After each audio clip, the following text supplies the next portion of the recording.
Hey guys, Morgan coming to you from Highland Cycles with the next video in our Rebuilding Daisy series. We got the frame here.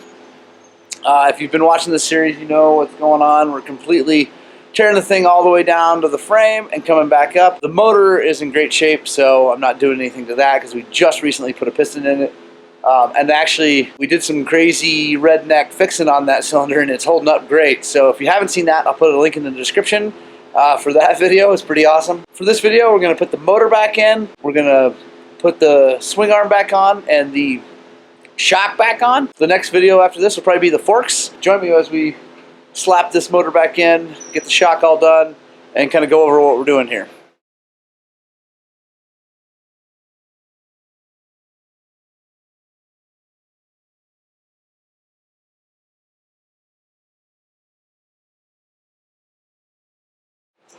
Alright, so the motor's sitting in the frame now. Time to put the motor mounts in, or the motor mount bolts in. The cool thing about KTM's is, let me show you something.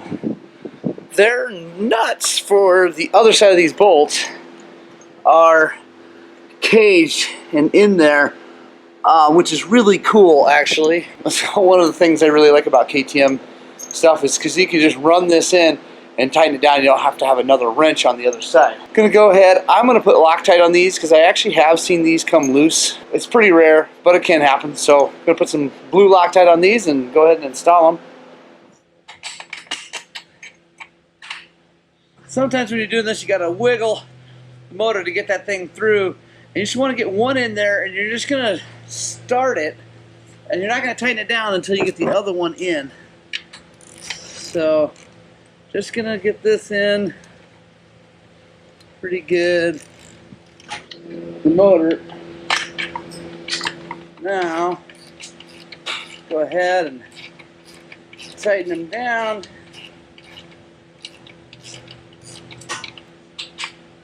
Get them just actually kind of snug, because you need to get the swing arm in here and the pivot bolt in there also. And this whole thing can still move a little bit. You can see it jiggling. So you want to make this as easy as humanly possible. So,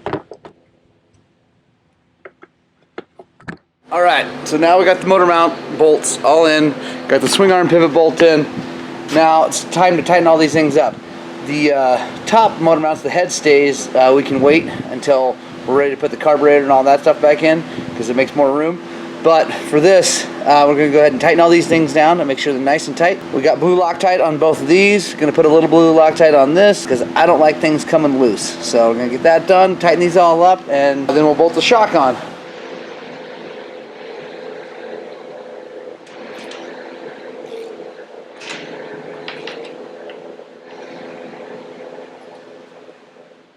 Alright, now we got a nice fresh shock, just rebuilt.